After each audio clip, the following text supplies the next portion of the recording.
Alright, good morning guys. How's everybody doing today? A little bit wet out there. Good. Alright, one person's good. Awesome. Well, my name is Dan, and Mr. Williams was kind enough to let me come in today and talk to you guys about Pearl Harbor. I used the substitute here. I know everybody has a couple of faces here. But today we're going to be talking about Pearl Harbor and the U.S. entering World War II. Before we jump into it, there's something, I want to take a look at the objectives that we kind of know what we're hoping to accomplish by the end of today. So in the next 45-50 minutes or so, hopefully we'll be able to understand more about Pearl Harbor, to summarize the events surrounding Pearl Harbor, and identify and explain the main reasons for U.S. entering World War II. So there's two parts to it. First part is being able to summarize Pearl Harbor, kind of have an understanding of what happened at Pearl Harbor, and then be able to identify and explain, so know and talk about the reason or reasons that the U.S. entered World War II. So Pearl Harbor started or occurred on December 7th, 1941, a couple years into World War II. But before we start going down to everything that happened in Pearl Harbor, I think it would be helpful for us to kind of review a couple things that happened in World War II before Pearl Harbor. So does anybody, or would anybody like to share something they remember about World War II? Maybe something in the first couple of years, or anything you remember, who was involved in World War II, where did it happen, who was mad, anything like that? D-Day. What's your name? Cruz. Cruz? Cruz, do you remember something about World War II? Yeah, D-Day. D-Day. Okay. What was D-Day? Do you remember?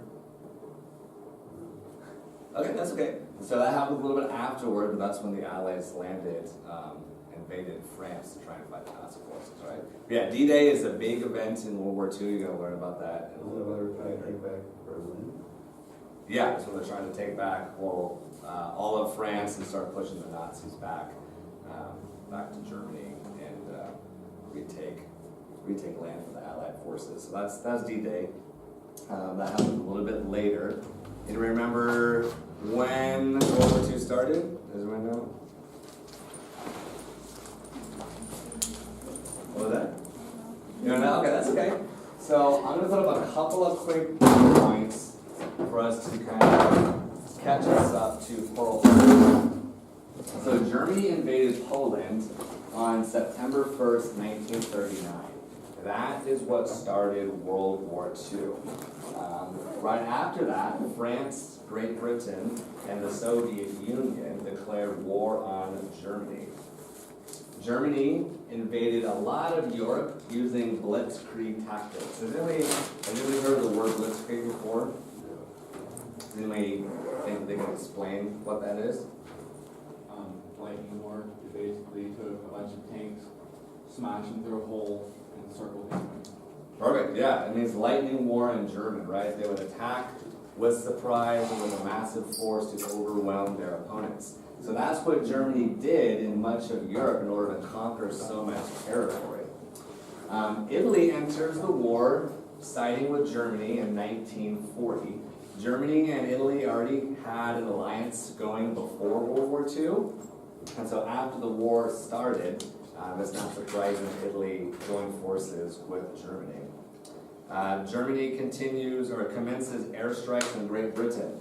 So for about 6 months, Germany just bombarded Great Britain with a bunch of bombs and airstrikes. What's called what we know as the Battle of Berlin now. Later in 1940, Germany, Italy, and Japan signed what's called the Tripartite Pact, or Axis Alliance, in September 1940. So Germany and Italy were already a team, right? Germany started the war essentially. Italy joined forces on Germany's side, and then later in September 1940, Japan joined as well. So you have Italy, you have Germany, and you have Japan as part of what we call the Axis. Right? They were the bad guys of World War II. And then in 41, the next year, the Soviet Union, Russia, right? They were attacked by 4 million soldiers. So Japan, Germany, Italy, they gathered an army of 4 million people and they attacked the Soviet Union. So that's a big group of people, it's a lot of soldiers, right? So this happened all within the first 2 years or so of World War II, before Pearl Harbor happened. So this is just for us to understand, the war, World War II didn't start with Pearl Harbor, right? There's already lots of stuff going on before Pearl Harbor happened. And the United States wasn't involved yet, right? So we're going to learn about that today. You raise your hand if you are on page 562. Perfect.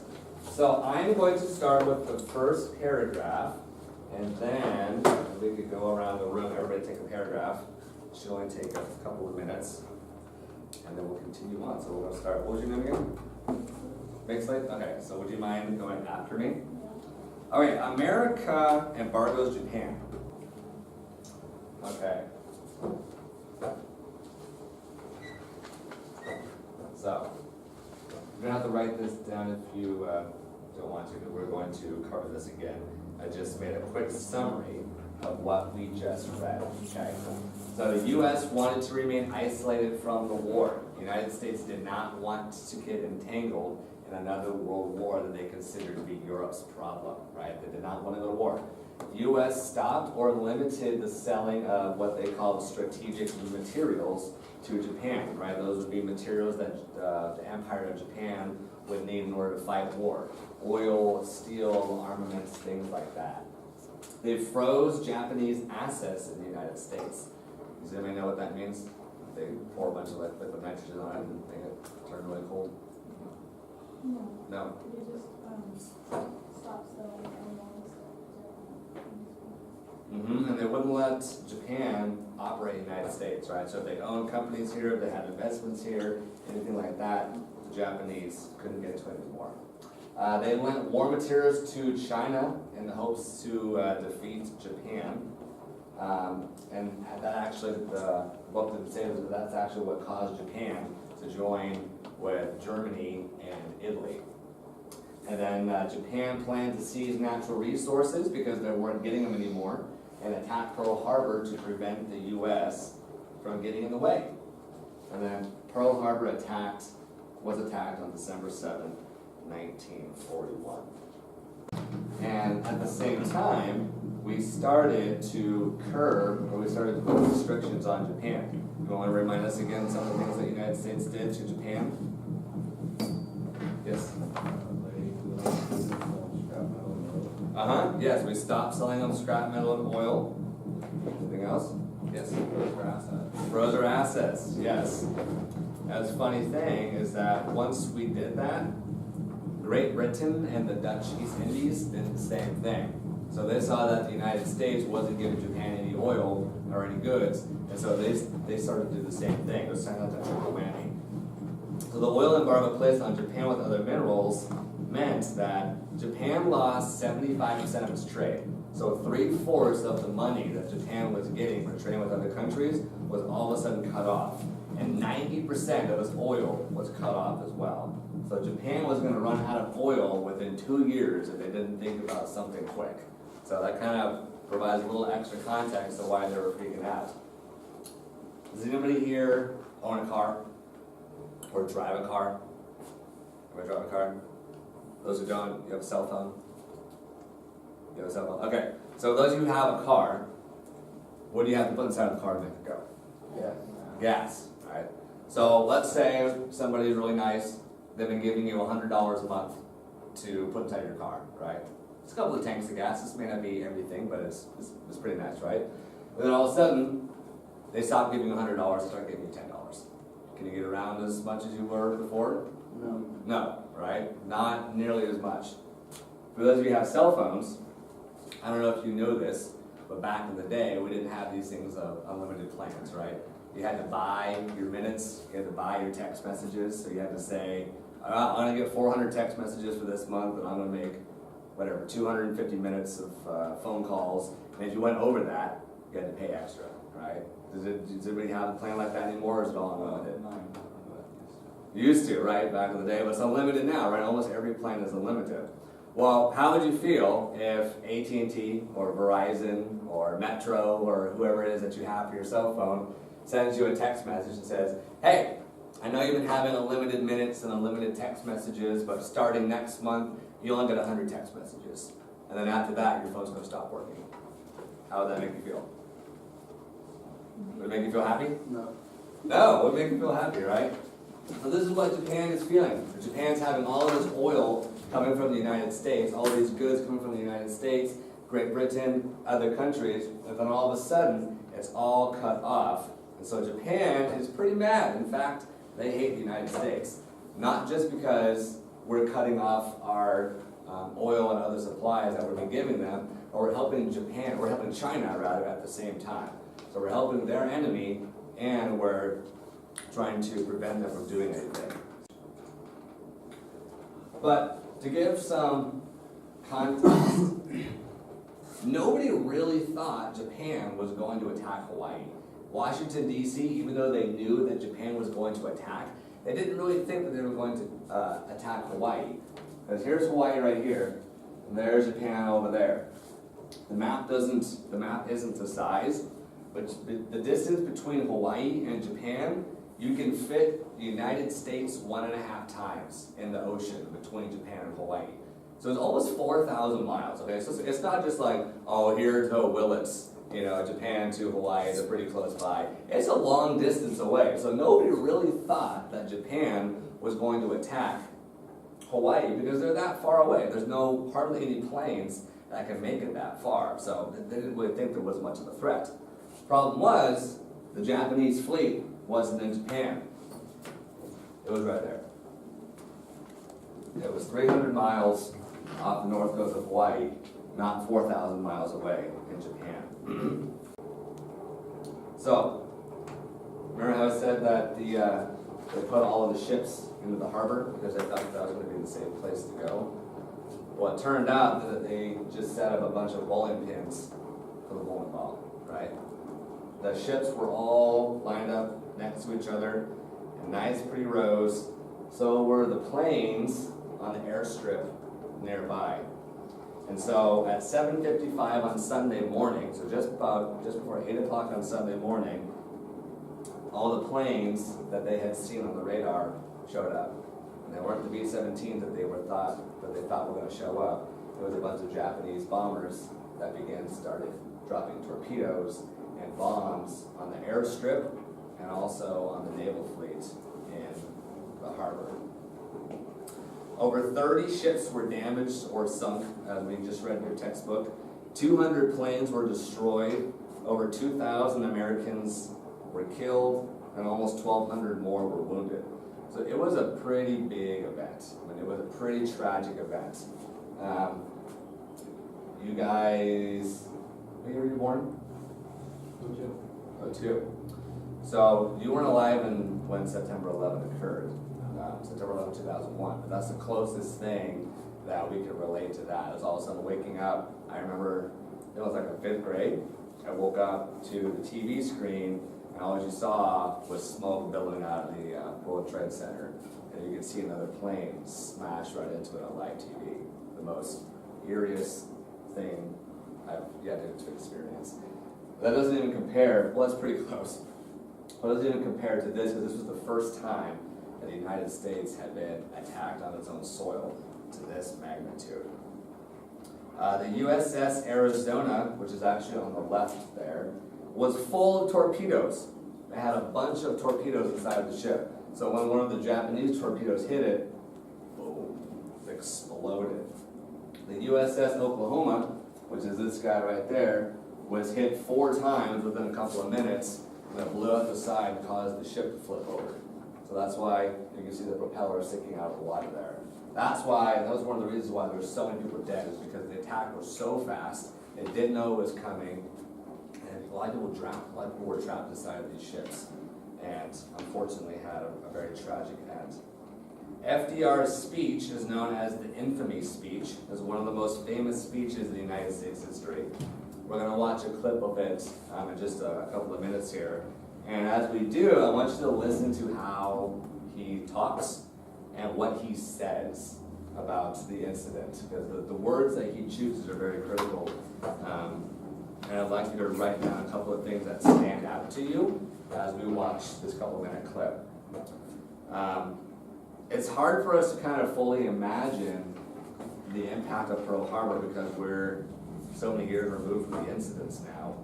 But as I was saying before, it was the first time the United States had been attacked to this degree on U.S. soil. And it shocked the country so much that we went from being isolationists, right? We didn't want to be involved in the war. It was Europe's problem. We didn't want anything to do with it. All of a sudden, boom, let's go to war. Like flipping a switch. Billions of dollars of the damage were caused and thousands of people were killed. So for FDR and Congress, it was a no-brainer. So I'm gonna play this 4-minute clip and pay attention to what FDR says, if you could, and write down some things that stand out to you. Just real briefly, what was the tone of FDR's speech in this speech? How was he talking? Very solemn. Solemn? Yeah. Very serious. Very serious? Yeah. Some of the words, did you happen to highlight any words that he said in regards to Japan? He said a big word, but I don't remember. That premeditated, right? Attack, invasion. So it was clear. Oh, and he talked about peace, right, Mixley? So in FDR's mind, it seems like peace negotiations weren't off the table yet for him, but Japan planned this attack. And so now, the last thing that he said, no matter what it takes, we're going to win. Right? That's how he continues on with his speech like that. 3 days later, Germany found out what Japan had done, because remember, Japan and Germany were what? Allies, yes. They were joined, they were allied to one another. So Germany found out what Japan had done and declared war on the United States. So December 7th, Pearl Harbor was attacked. December 8th, the U.S. declared war on Japan. December 11th, Germany declared war on the United States and officially bringing us into complete world war.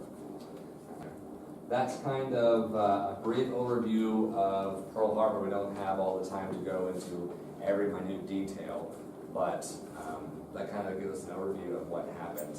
So if you could, for like 3-4 minutes, by yourself or in pairs, write down 5 to 7 quick facts about Pearl Harbor. What did you learn today about Pearl Harbor?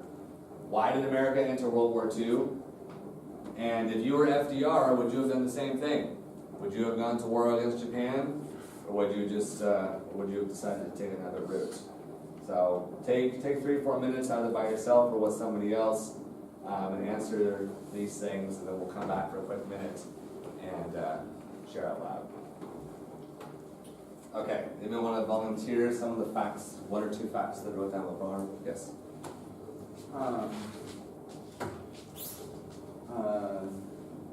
There were approximately 30 ships destroyed or sunk, 200 planes destroyed, 2,400 people killed, and another 1,200 injured. Yeah. Good job. Facts. Anybody else want to share 1 or 2 things that they learned about Pearl Harbor? They put all the ships and put them inside the harbor. Yeah, they did. They moved all their ships, or a lot of the ships, into the harbor itself. Remember why they did that? Safer. They thought it was safer. Yeah, they thought it was a good idea. They thought it would be the safer bet for the ships. Yeah, good job. What did you guys doing? Important to remember. It happened on December 7th. Yes. They had U.S. planes coming in, so they thought it was alright, but it was the other planes. Yeah, they were taken off guard because they thought U.S. planes were coming in and didn't think that the Japanese fleet was on the radar. Good job. Okay, what about America entering World War II? Why did that happen? Why did America enter World War II? Because of the attack? Well, technically, they only declared war on Japan. Germany and Italy are the ones that declared war on the United States. Yeah, exactly. It's twofold, right? Pearl Harbor was definitely the main instigation, the main reason why the United States entered the war itself, and then Germany declaring war on the United States brought them completely into it. That's a job. Okay, what about if you were FDR? So if you were the president of the United States and you heard on December 7th that Pearl Harbor was attacked, what would you do? Have war. What was that? Have war. You would go on war? Same reasons why, or why would you go to war? Huh? Why would you go to war? To kill all the other people, so they can. To protect America? Yeah. To get other people? Yeah. Well, I mean, like, you just had the first attack on American soil since the War of 1812, Mm-hmm. so This is way worse than 1812, right? you can't just let that go. Yeah. Anything else?